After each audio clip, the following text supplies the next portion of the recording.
देखिए बरारी हम आए हैं। अब बरारी में एक अपने आप में तपोवर्धन और किसी के नाम की इस आदमी को पहचान की आवश्यकता नहीं है। भागलपुर में बड़ा नाम है डॉक्टर जेता सिंह। मैं उनसे डायरेक्ट बात करूंगा, फिर एक एक बिंदु पर पूछताछ करूंगा।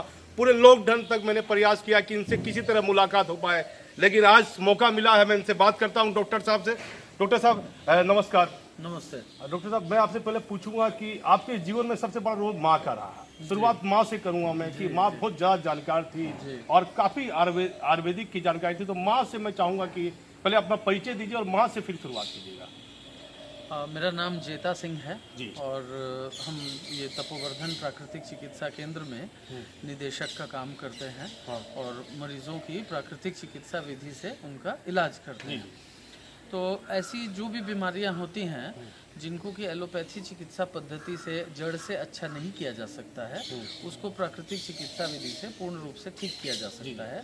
तो इसी विधि से यहाँ पर इलाज होता है। कितना सालों से डॉक्टर साहब यहाँ इलाज हो रहा है? ये 1954 के दिसंबर माह में ये जगह खुली थी। जी जी। और 1955 में जयप्रकाश नारायण जी, लोकनायक जयप्रकाश नारायण ने इसका उद्घाटन किया था। जी जी। और 1962 में जब ये इस स्थान पर ये जमीन ये खरीदी गई और यहाँ पर केंद्र स्थानांतरित हुआ बीकनपुर से यहाँ पर, तो पंडित जवाहरलाल नेहरू जी ने इसका शिलान्यास किया था।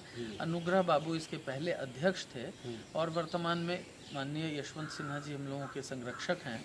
और यहाँ हम लोग प्राकृतिक चिकित्सा विधि से जो इलाज करते हैं उसकी खास बात यह है कि इस विधि को छोड़कर अन्य जितनी भी चिकित्सा पद्धतियां हैं वो मैन मेड हैं, यानी मनुष्य द्वारा बनाई गई हैं। एकमात्र ये चिकित्सा पद्धति है जो गॉड मेड है, यानी प्रकृति द्वारा संचालित है। और इसके जो 5 मेडिसिन्स हैं, मिट्टी, पानी, धूप, हवा और आकाश तत्व, ये भी गॉड मेड है। इसको आप किसी लेबोरेटरी में नहीं बना सकते हैं। इन दवाओं का निर्माण आप नहीं कर सकते। ये हमारे शरीर की निर्माण सामग्री है और इन्हीं सामग्रियों की मदद से हमारा शरीर बना है और इन्हीं की मदद से ये शरीर अगर टूट फूट गया है तो वो मरम्मत किया जा सकता है। इसलिए प्राकृतिक चिकित्सा विधि में किसी भी बीमारी का जड़ मूल से इलाज हो जाता है और शरीर जो है वापस अपनी प्राकृतिक अवस्था को प्राप्त करता है।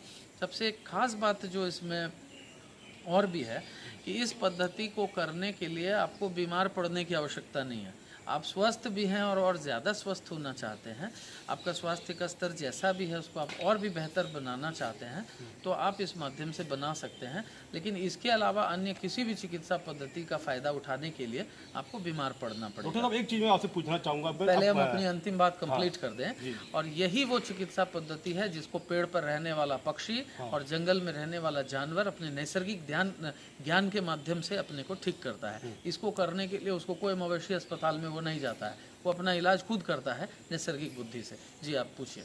मैं आप डॉक्टर साहब ये पूछना चाहूँगा कि उद्घाटन जो आपने कहा था, शिलान्यास जो है डॉक्टर जवाहरलाल नेहरू ने किया था, तो भागलपुर की काफ़ी जनता है, काफ़ी लोग हैं जिनको इस विषय में जानकारी नहीं होगी। मैं चाहूँगा कि आप इस विषय में पहले शुरुआत जानकारी दीजिए। क्या कि कैसे उद्घाटन किया था और कब किया था? 1955 के मार्च महीने में 15 तारीख को लोकनायक जयप्रकाश नारायण जी ने फीता काट करके इसका उद्घाटन किया था। और जब ये संस्थान किराए के मकान से इस अपनी जगह पर आ गया तो पंडित जवाहरलाल नेहरू जी ने अपने हाथ से 20 ईंटें जोड़ी थी बैठ के। उनके लिए चांदी की करनी बनी थी, उस करनी से उन्होंने मसाला जोड़ा था। हमारे पास तो उसका वीडियो भी मौजूद है, हम आपको वो भी दिखा सकते हैं। पंडित जवाहरलाल नेहरू क्या थे उस समय? प्रथम प्रधानमंत्री थे आप भारत। देखिए, एक बड़ी बात है, मैं भागलपुर के लोगों को जानकारी देना चाहता हूं जो सभी वर्ग से, सभी जाति से जुड़े हुए हैं कि जवाहरलाल नेहरू ने 20 ईंटें जोड़ी थी और ये आयुर्वेदिक है। पहले बीकनपुर में था, किराए के मकान पर था। कब आया डॉक्टर साहब, किन ईस्वी में आया? यहाँ पे 1962 में ये 1962 में आया। तो 14 फरवरी 1962 को पंडित जवाहरलाल नेहरू जी ने इस जगह पर शिलान्यास किया था। तो अब बताइए कि मतलब माता जी साथ में होंगी और शुरुआत की किनके उस द्वारा? समय मेरे पिताजी की शादी नहीं हुई थी तो मेरे पिताजी थे यहाँ पर। और सुधावती अग्रवाल जी का बड़ा योगदान था इस के शिलान्यास में जो नेहरू जी यहाँ पर आए थे, क्योंकि वो इस केंद्र की महामंत्री थी और वो भारत रत्न डॉक्टर भगवान दास की पोती थी। सत्येंद्र नारायण अग्रवाल जी जो तो यहाँ के प्रथम विधायक थे, उनसे उनकी शादी हुई थी, वो नया बाजार मोहल्ले में रहती थी। तो मेरे पिताजी उनसे मिलने के लिए गए थे, जो कि संस्थापक थे यहाँ के। वो उनसे मिलने गए थे, उन्होंने अनुरोध किया था कि आपके पिता गवर्नर हैं, आप उनसे कुछ सहायता दिलवाइए ताकि हम इस केंद्र को बड़ा संस्थागत रूप दे सकें। तो उन्होंने कहा था कि अगर उनको भी कुछ शारीरिक तकलीफ थी कि अगर मेरी ये तकलीफ दूर हो जाए, जिसका मैंने कई जगह से इलाज करवाया है, तो मैं अपना पूरा तन मन धन से योगदान इस केंद्र के विकास में लगाऊंगी। तो फिर उन्होंने चिकित्सा की, ये 59 की बात है, 1959 की बात है। 1959 जी। तो जब वो अच्छी हो गई तो उन्होंने इस केंद्र का महामंत्री पद ग्रहण किया। और उनके पिताजी श्री प्रकाश जी उस समय बॉम्बे के गवर्नर थे। बॉम्बे प्रोविंस जो है वो यूनाइटेड स्टेट था, गुजरात और महाराष्ट्र मिल करके, तो उसके वो गवर्नर थे श्री प्रकाश जी। तो श्री प्रकाश जी की मदद से और उन्होंने हम लोगों को काफ़ी इस केंद्र को सहयोग डॉक्टर साहब, पिताजी का पूरा नाम क्या था? किनके? आपके पिताजी का नाम? हमारे पिताजी स्वर्गीय डॉक्टर सदानंद सिंह जो संस्थापक थे। हाँ। माँ का नाम? श्रीमती विनोद बाला सिंह। अब तो वो भी नहीं रही। जी जी। तो क्या मतलब पूरे आपके जो इस पूरे इलाज में है, आयुर्वेदिक इलाज में है, सबसे बेसी आपके जीवन में महत्वपूर्ण रोल किसका रहा है? मेरे जीवन में निश्चित रूप से मेरी माँ का योगदान सबसे ज़्यादा रहा है। उन्होंने ही, हम माँ ही पहली गुरु होती है किसी की भी। जी। तो मेरी माँ ने भी हमको मेरा चरित्र निर्माण और शिक्षा और जो कुछ भी हमको सिखाया, जो कुछ भी हमने आज तक सीखा, हमको तो चम्मच कांटे से कैसे खाएं से लेके कुर्सी टेबल पर कैसे बैठें, प्राकृतिक चिकित्सा कैसे करें, ये सारा ज्ञान मेरी माँ ने ही सबसे पहले दिया। कब से आपको जानकारी हुआ, कब से अनुभव हुआ कि आपको यह आपके पिताजी के द्वारा खोला गया यहाँ लोगों का इलाज होता है? कब आपको ये अनुभव हुआ? देखिए, ये अनुभव तो हम लोगों को बहुत कम उम्र से हो गया, क्योंकि मेरे पिताजी हमको साथ में लेके आते थे और यहाँ पर हम लोगों को अपना शारीरिक योगदान देना पड़ता था। हमको मिट्टी की पट्टी बनानी पड़ती थी, मरीजों के लिए स्नान की व्यवस्था करनी पड़ती थी, उनकी मालिश में जो है उनको तेल रेडी करना पड़ता था। ये सब हम लोगों से वो कितने साल की उम्र होगी आपकी? हमको लगता है हम 6ठी क्लास में पढ़ते थे, तब से हम लोगों को। किस स्कूल में पढ़ते थे? 6ठी में तो हम CMS में चले गए थे, उसके पहले हम माउंट कार्मल में पढ़ते थे। माउंट कार्मल पढ़ते थे। जी। तो 6ठी क्लास से यहाँ आप तपोवर्धन आने लगे थे आप? जी, हमको लाया जाता था। हम चाहते नहीं थे उस समय करना, लेकिन वो लाते थे। ब्लड प्रेशर नापना सिखाया गया था। फिर हम चूंकि व्यायाम बहुत करते थे तो हमको मरीजों को योगासन भी कराना पड़ता था। तो ये सब हम सेवा देते थे। बचपन की उम्र में कोई ऐसे मरीज का नाम? बाबू यहाँ हुआ करते थे और उनकी वाइफ का नाम तो हमको नहीं याद है, वो आज भी जीवित हैं। हाँ। वो ब्रेन ट्यूमर की पेशेंट थी। जी। ब्रेन, और उनको मस्तिष्क में कैंसर हो गया था। उनके पुत्र डॉक्टर मनोज, जो कि गांधी विचार विभाग के विभागाध्यक्ष भी रहे भागलपुर विश्वविद्यालय में। और उसके बाद वो चले गए, अब तो महात्मा गांधी अंतर्राष्ट्रीय हिंदी विश्वविद्यालय जो वर्धा में है उसमें वो अपना शिक्षण का कार्य देते हैं। डॉक्टर मनोज, उनकी माता जी थी। हमको उनका याद है कि उनको ब्रेन ट्यूमर था और हर जगह से मना कर दिया गया था, बहुत मैलिग्नेंट कैंसर था। उनका इलाज यहीं पर हुआ था। 6 महीने तक वो यहाँ रही थी और अंगूर की चिकित्सा उनकी चलती थी। तो आपके द्वारा क्या सेवा की गई उनकी? हम तो उनके लिए फल धोते थे और उनके लिए मिट्टी पट्टी वगैरह तैयार करके हम देते थे। महिला नर्स जो है वो उनका ट्रीटमेंट करती थी। 6 साल की उम्र में फल धो के आप देते थे? 6 साल नहीं, हम 6ठी क्लास में पढ़ते। 6ठी क्लास में? जी जी जी। कितनी उम्र होगी लमसम आपकी? नहीं होगी, 14-15 साल। नहीं 11-12 साल। 11-12 साल रही होगी। अब मुझे ये बताइए डॉक्टर साहब, माँ का प्रभाव कैसे पड़ा जीवन में? मतलब माँ ने और क्या क्या सिखाया जो कभी कभी आपको बड़ा याद आता होगा, दिल को छू जाता होगा? देखिए, हम आज जो कुछ भी हैं उसका पूरा श्रेय मेरी माँ को जाता है और मेरे पिता को भी जाता है। मेरे पिताजी ने हमको सिखाया कि कभी भी जिस बात से हम सिद्धांतिक रूप से सहमत नहीं हैं उन बातों से समझौता ना करें। तो कई लोग आज भी हमसे तकलीफ पाते हैं कि हम अड़ जाते हैं किसी भी बात में। ये मेरे पिता ने सिखाया। और मेरी माँ ने हमको लचीलापन सिखाया। मेरी माँ ने हमको हर वो चीज़ सिखाई जो कि आज हम जानते हैं। स्वाभिमान से, सिद्धांत से कंप्रोमाइज नहीं करते हैं? जी, इत्तेफाक से ऐसा ही है। क्यों इस उम्र में भी क्यों?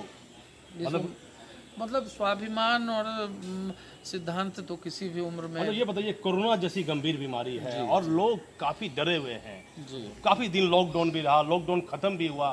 क्या लोगों को बताना चाहेंगे या किस तरह की बीमारी है, लोगों को कैसे परहेज रहना चाहिए? देखिए, हम इसको बहुत ही सरल शब्दों में बता देते हैं जी। बहुत सारे ऐसे लोग आपने देखे होंगे जिनको सुरक्षा से संबंधित खतरा होता है। बहुत सारे ऐसे लोग होते हैं, इस पद पे बैठे रहते हैं, उनके साथ बॉडीगार्ड और बहुत सारे सुरक्षा के इंतजाम उनके साथ जुड़े रहते हैं। तो वो इंतजाम अब उनके ऊपर किसी भी क्रिमिनल या अपराधी तत्व का हमला होगा वो इंतज़ाम उसको बचाएंगे। उसी तरह से हमारे शरीर में इम्यून सिस्टम नाम का एक सुरक्षा का इंतज़ाम होता है और हमारा इम्यून सिस्टम एक फ़ौज की तरह काम करता है। जिस तरह से फ़ौज दुश्मन का मुकाबला करती है, फ़ौज में इंजीनियरिंग टीम भी होती है। कोई नदी है, तुरंत पुल बनाना है तो इंजीनियरिंग टीम उस पर पुल बना देती है, फ़ौज उस पर चढ़ के आगे निकल जाती है। कोई टूट फूट होती है तो उसको भी वो इंजीनियरिंग टीम मरम्मत करती है। फ़ौज में डॉक्टर्स भी होते हैं, वो उनका इलाज भी करते जाते हैं जो घायल हो जाते हैं। उसी तरह से एक पूरा सिस्टम हमारे शरीर में भी फ़ौज का एक पूरा सिस्टम है जिसको इम्यून सिस्टम कहते हैं। अगर हमारा इम्यून सिस्टम मजबूत है तो हमको कोरोना का आक्रमण हो या HIV का आक्रमण हो या HPV का आक्रमण हो, किसी भी बीमारी का हमला हमारे काफी लोग कह रहे हैं कि उम्र के अनुसार 60 वर्ष के बाद ये ज्यादा प्रभावित करता है, इसमें क्या सच्चाई है? असल में वो इसलिए ऐसा कहा जा रहा है क्योंकि जैसे जैसे उम्र होती है व्यक्ति कमज़ोर होता जाता है। और अभी के रासायनिक युग में हम लोग जिस युग में जी रहे हैं ना, हर चीज़ केमिकलाइज्ड है। तो इस रासायनिक युग में जहाँ हर चीज़ में केमिकल डाला हुआ है, हर चीज़ में जहरीली दवाएं डाली हुई हैं, तो हम लोगों का इम्यून सिस्टम ऐसे ही बड़ा क्षतिग्रस्त है। किन चीज़ों से खाने से लोगों को परहेज करना चाहिए जिससे उनका शरीर स्वास्थ्य ठीक रहे, क्या कहना है? हर चीज़ जो प्रकृति देती है उसको बिना नष्ट किए हुए खाइए, अनप्रोसेस्ड फूड खाइए, बिना पास्चराइज किया हुआ दूध लीजिए। और हर चीज़ को रिफाइंड करके लेने से ना वो चीज़ें नष्ट हो जाती हैं। तो उसको बिना रिफाइंड, बिना पास्चराइज, बिना प्रोसेसिंग किया हुआ नेचुरल फूड खाइए, भरपूर नींद लीजिए, सभी पोषक तत्वों से युक्त प्राकृतिक आहार लीजिए, खुश रहिए, ईमानदार रहिए और चिंता रहित जीवन होगा। चिंता भी बहुत बड़ा कारण है जिससे इम्यून सिस्टम डैमेज होता है। तो अगर हम खुद गलत काम करेंगे तो हम रात दिन चिंता में रहेंगे कि हम कैसे बचें, कहीं हम पर इनकम टैक्स नहीं आ जाए, पुलिस नहीं आ जाए, तो ऐसे में हमारा इम्यून सिस्टम कमज़ोर होगा। तो योग में जो बातें बताई गई हैं, यम नियम, उसमें यही तो बातें हैं कि आप बहुत ज़्यादा संग्रह कर लीजिएगा तो आपको इनकम टैक्स की चिंता होगी, चोर डाकू की चिंता होगी। तो अपनी आवश्यकता से अधिक संग्रह करना भी एक तरह की हिंसा है। तो जब आप हिंसा करते हैं तो आप खुद भी तो आक्रमण के मतलब रेंज में आ जाते हैं, आपके ऊपर भी जिस तरह तो इससे कैसे लोगों को बचना चाहिए, कैसे लोग बचें, कैसे सादा जिएंगे? जीवन, उच्च विचार, गांधी जी की बातों को पालन कीजिए। आपको कहीं कोरोना और सब चीज़ों से आप जो लोग मांसाहारी का सेवन बेसी कर रहे हैं, देखिए, इस पर कुछ दिन पहले आपने देखा होगा, मांसाहार की बात आपने उठाई कि हर धर्म में बताया गया है कि मांसाहार अच्छा नहीं है। और इवन इस्लाम में भी बताया गया। मुजफ्फर हुसैन की आप किताब पढ़ सकते हैं, बहुत बड़े पत्रकार हैं, उनको पद्मश्री मिली है। उन्होंने बताया है इस्लाम और शाकाहार।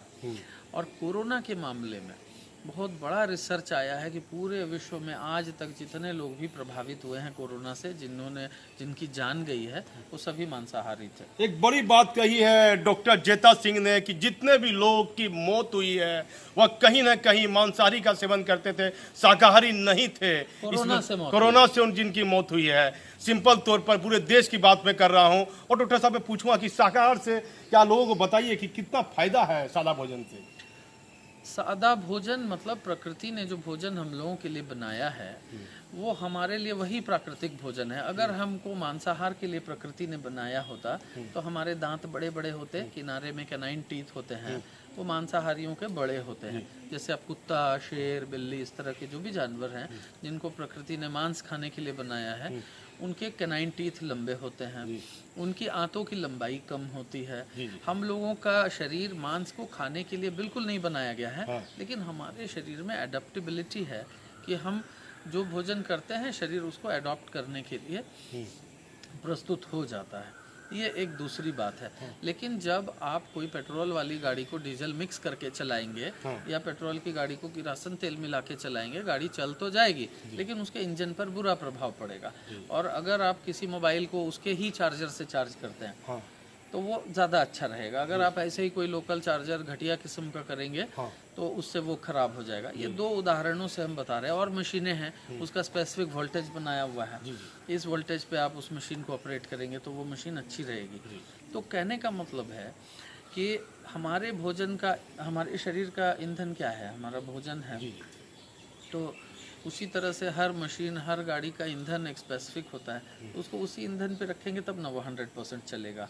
अगर उसको पहले ही आप नष्ट कर दीजिएगा, भ्रष्ट कर दीजिएगा, गलत ईंधन पे चलाने लगिएगा तो वो नष्ट होगा, खराब होगा, धीरे धीरे कमज़ोर होने लगेगा।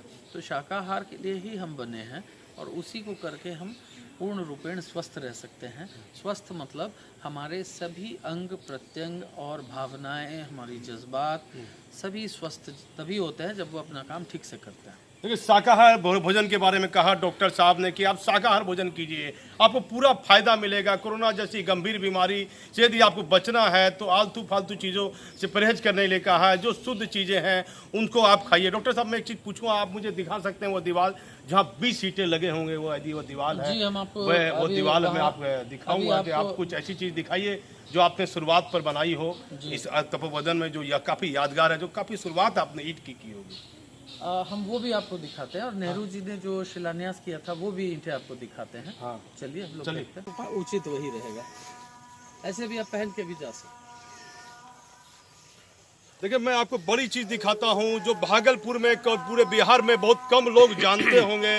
आप शिलान्यास पहले पढ़िए, शिलान्यास में क्या लिखा हुआ है आप देखिए। पूरी चीज़ को पढ़ने की आवश्यकता है, पढ़ लीजिए कि प्रथम प्रधानमंत्री जवाहरलाल नेहरू के द्वारा ये ईंटें लगाई गई थी। मुझे मालूम है कि मेरे हिसाब से 5% लोगों को भी ये भागलपुर में जानकारी नहीं होगी, जानकारी का लोगों को अभाव होगा। आप देखिए, ये ईंटें हैं और ये पूजा स्थल की तरह डॉक्टर जेता सिंह ने इनको रखा है। आप देखिए, ये ईंटें हैं जो डॉक्टर जवाहर बाबू के द्वारा लगाई गई थी, नेहरू जी के द्वारा लगाई गई थी। अब मैं सीधे जेता बाबू से बात करता हूँ, क्योंकि मुझे भी जानकारी कम है कि नेहरू जी के द्वारा लगाई थी। डॉक्टर साहब, बताइए कि कब लगाई गई थी?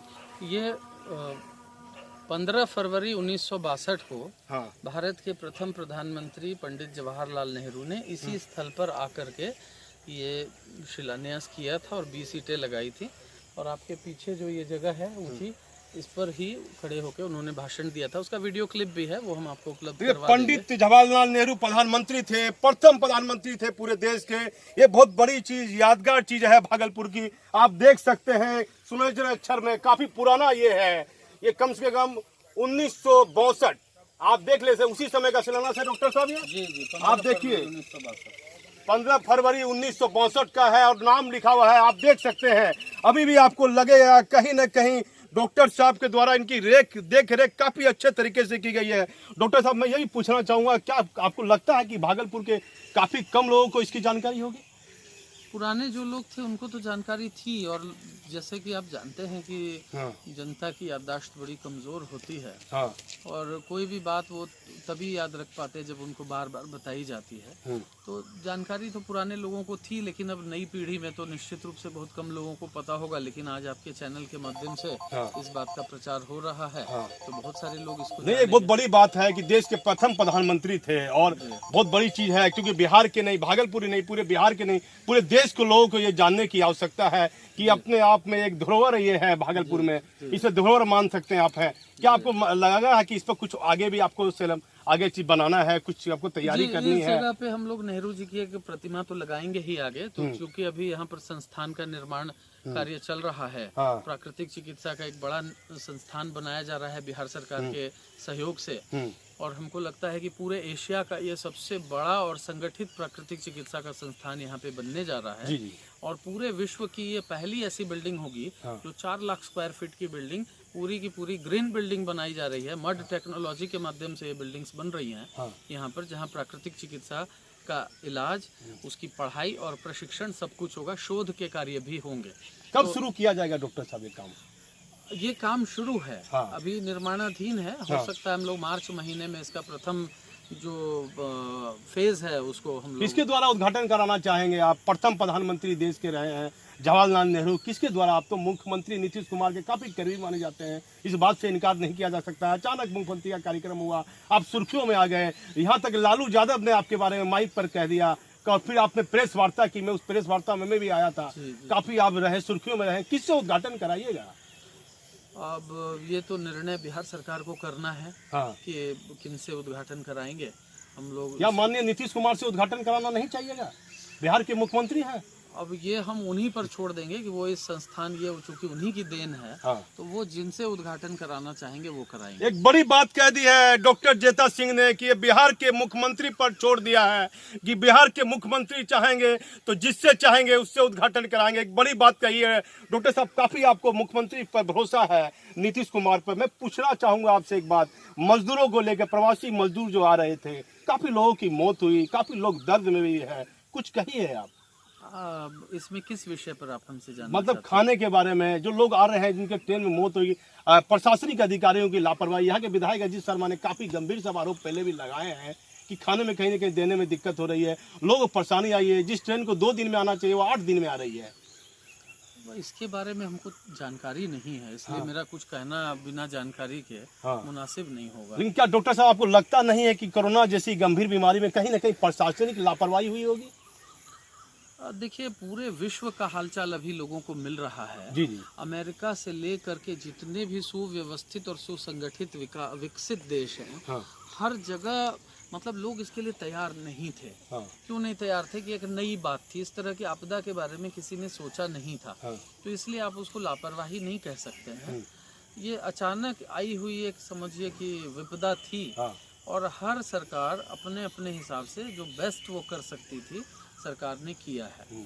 हम तो यही कहेंगे, क्योंकि कोई भी सरकार नहीं चाहती है कि उसकी जनता मरे या लोगों को तकलीफ हो। हर सरकार चाहती है कि जनता खुश रहे और सरकार की बड़ाई हो, प्रशंसा हो। एक बड़ी बात कही है डॉक्टर साहब ने, कोई सरकार नहीं चाहती है कि उसकी जनता मरे, जनता कष्ट में हो। अचानक ये बीमारी आ गई, जो व्यवस्था सरकार से हो बनी, बिहार सरकार से हो बनी, वो व्यवस्था की है। मैं डॉक्टर साहब एक महत्वपूर्ण सवाल एक और पूछूं? भी बात आपको कहना चाहते हैं कि जिस तरह से कोरोना के बाद माननीय मुख्यमंत्री जी के नेतृत्व में तैयारियां की जा रही हैं कि फिर से जो रिवर्स माइग्रेट करके जो हमारे मजदूर भाई लौटे हैं अपने घरों की ओर, उनको अपने घर में ही रोजगार मिल जाए और हर क्षेत्र में इंडस्ट्री लगाने की तैयारी और ये हो रही है। हमको लगता है कि एक बार फिर से बिहार जो है नई दिशा दिखाने जा रहा है पूरे दुनिया को। डॉक्टर साहब, आपने रोजगार की बात कही है, अचानक एक लेटर एडीजी ने जारी कर दिया, काफी विवादों में रहा, आज तक काफी बड़े बड़े चैनल ने दिखाया, उस पर एक लाइन कहिए जो सही होना चाहिए। क्या ऐसा एक अधिकारी ने बिना सरकार से, बिना मुख्यमंत्री से पूछे एक विवादित लेटर जारी कर दिया विधि व्यवस्था अमित कुमार ने, और काफी सरकार की किरकिरी हुई है इस पूरे मामले में? इसके बारे में हमको कोई जानकारी नहीं है। असल में हम तो अपने ही विषय में इतना डूबे रहते हैं कि हमको बहुत। लेकिन क्या ऐसी लापरवाही की गई है? 29 मई को लेटर निकाला गया, फिर 4 जून को वापस ले लिया गया है, पूरा सब कुछ कागज में है, इसके पुख्ता प्रमाण है, मुख्यालय ने इस पर पीसी की है। वो पत्र हम अगर देख लेंगे तो आपको हम उसके बारे में कोई टिप्पणी देंगे। अच्छा डॉक्टर साहब, इस मुद्दे को मैं छोड़ देता हूँ। एक मुद्दा मुझे बताइए कि अचानक काम करते करते एक डीएम, मधुबनी के डीएम को कोरोना हो गया था, अब पॉजिटिव पाया गया था, और अभी तक लगता है कि स्वास्थ्य में हालत में काफी सुधार है, मेरी सूत्रों के अनुसार जान के। क्या ऐसे डीएम को सरकार को सम्मानित करना चाहिए, नहीं चाहिए, जो कोरोना जैसी गंभीर बीमारी में लोगों के प्रति जाके मिले हैं? देखिए, सरकार का काम है और सरकार भली भांति जानती है, सरकार में ऐसे सिस्टम होते हैं कि उनको क्या करना चाहिए और क्या नहीं करना चाहिए। और मेरा ये काम नहीं है कि हम सरकार को दिशा निर्देश दें कि आप ये काम कीजिए या। लेकिन ऐसे अफसरों को कोई संदेश देना चाहेंगे जो अफसर के द्वारा, जो अफसर ने काफी मेहनत की है कोरोना जैसी गंभीर? हर व्यक्ति जो ऑफिसर है या समाज सेवक है या जनता है, वो दूसरों की भलाई का काम करता है। एक नई जानकारी मैं देना चाहूंगा डॉक्टर साहब, खुद आप बताइए कि कब उद्घाटन किया गया था और ये मूर्ति किसकी है? ये मूर्ति लोकनायक जयप्रकाश नारायण जी की है, जिन्होंने इस केंद्र का उद्घाटन किया था। और ये उद्घाटन उन्होंने 14 मार्च 1955 को, जब ये भीखनपुर में केंद्र चलता था किराए के मकान में, वहां पर किया था। और ये मतलब 15 जून 2016 को इस प्रतिमा का अनावरण माननीय श्री नीतीश कुमार जी और माननीय श्री यशवंत सिन्हा जी के हाथों से हुआ था 2016 में। जी, 15। आप देखिए, बिहार के मुख्यमंत्री नीतीश कुमार के द्वारा हुआ था। आप देख लीजिए, नीचे में भी नाम यशवंत सिन्हा जी लिखा हुआ है, जो पूर्व विदेश वित्त मंत्री भारत सरकार रह चुके हैं। शिलान्यास पर दिखाइए एक मिनट, शिलान्यास दिखा दीजिए। हाँ, शिलान्यास, और मूर्ति की तरफ दिखा दीजिए। डॉक्टर साहब, अंतिम बार आप ये मुझे बताने कीजिए कि आप कैसे लोगों को यहाँ तुरंत इलाज होगा जिससे आराम लोगों को मिलेगा? किसी भी जीर्ण और असाध्य बीमारी से जो पीड़ित हैं, उनको जैसे ही पता चल जाए कि उनको कोई बीमारी है, वो तुरंत हम लोगों से संपर्क करें। और पहला मौका शरीर को देना चाहिए कि शरीर अपने को ठीक कर ले। और एलोपैथी में कोई भी इमरजेंसी कंडीशन हो, कोई भी आपातकालीन व्यवस्था हो, तो सीधे एलोपैथी में जाइए। उस समय प्राकृतिक चिकित्सा में आना अव्यावहारिक है। लेकिन जब आपको पता चल जाए, किसी को भी पता चल जाए कि बीमारी ने उसके साथ रहना शुरू कर दिया है, डायबिटीज़ है, ब्लड प्रेशर है, किडनी की बीमारी है, बहुत सारी ऐसी बीमारियां हैं जो शरीर में घर बना के रहने लगती हैं, आप तुरंत प्राकृतिक चिकित्सा केंद्र आइए और किसी भी ऑपरेशन को कराने के पहले एक बार हम लोगों से ज़रूर बात कर लीजिए, क्योंकि एक बार आप ऑपरेशन करा लेंगे तो फिर जब वो अंग ही नहीं रहेगा तो उसको हम स्वस्थ क्या करेंगे। तो कोई अंग को ऑपरेट करके हटाने से पहले एक बार हम लोगों से बात कर लीजिए। अगर उसको हम लोग प्राकृतिक चिकित्सा के माध्यम से ठीक कर पाते हैं तो बहुत अच्छी बात होगी, नहीं कर पाते हैं तो फिर अन्य विकल्प देखना चाहिए। लेकिन ऐसा बहुत कम होता है, यहाँ आने के बाद लोग अमूमन अच्छे हो ही जाते हैं। काफ़ी जानकारी है, मैं इसे यहीं पर समाप्त करता हूं और कभी दूसरे दिन मौका मिलेगा तो आपको जानकारी दी जाएगी। तपोवन में काफ़ी ऐसी जानकारी है जो आपको सुनना पड़ेगा, ध्यान से देखना पड़ेगा। मैं भागलपुर से दीपक नौरंगी, धन्यवाद।